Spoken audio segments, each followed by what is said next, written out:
ድምጻችን ይሰማ ይሰማ ይሰማ ድምጻችን ይሰማ ይሰማ ይሰማ ጥላ መከላከያ ነው። ይሰራል። አዎ ይሰራል። እስ የቦምብ መከላከያ ነው። ኦኬ ድምጻችን ይሰማ ይሰማ። እሺ ጥሩ ነው። ጥያቄ መጠየቅ ጥሩ ነው፣ ግን ፊታዊ መንገድ ጥያቄውን ማካሄድ አለባችሁ። ተቀመጡ።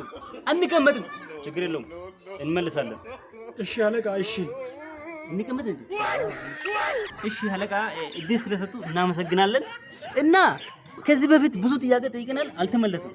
አሁን ደግሞ አንመለስም፣ ጫካ እንገባለን። ከዚህ በተረፈ ብዙ ነገሮችን እንትን እናደርጋለን። እና ምንድነው አንደኛ ጥያቄ የኪስማ መላኮ ጫማ ቁጥር ስንት ነው?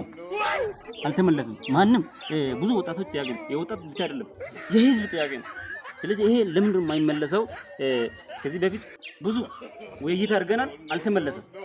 ይሄ ጥያቄ ይመለስልን እንፈልጋለን።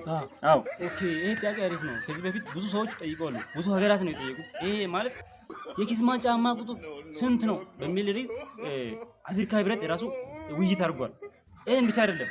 አሁን ለምሳሌ ካሬው ስንት ነው፣ ስንት ሄክታር መሬት ላይ ተኝቷል የሱ ጫማ በሚሉ ሀሳብ ብዙ ሀገራት የአፍሪካ ሩሲያዎች ለምሳሌ በዛ ጉዳይ ላይ ውይይት አድርጓል። እሱ ብቻ አይደለም። የግልዶ ካሳ ጸጉር ርዝመቱ ስንት ነው፣ ስንት ኪሎ ሜትር ነው በሚሉ ሀሳብ ብዙ ሰዎች አውርተዋል። ስለዚህ ይሄ አዲስ አይደለም።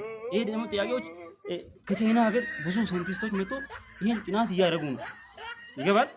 ስለዚህ አታስቡ። ይሄ ጥያቄ ደግሞ በቅርቡ መልስ ያገኛል። እኛም ደግሞ አደገኛ የሆኑ ሳይንቲስቶችን አምጥተን የሱ ጫማ እንዲለቁ አድርገናል።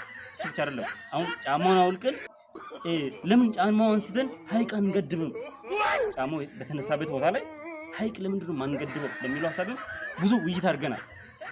ስለዚህ ወጣቱ የራሱን ስራ እንዲሰራ እንፈልጋለን። ይሄ ጥያቄ ባይዞ ሶሻል፣ ሜንታል፣ ኢኮኖሚካል እንደ ሜትሮሎጂካል ይባላል። ወደዛ ነው የሚመራው። ስለዚህ ምርጥ ጥያቄ ነው። የኢትዮጵያ ሕዝብ ሁሉ ጥያቄ ስለሆነ እናመሰግናለን። ሀሳቡ ይህን ይመስላል።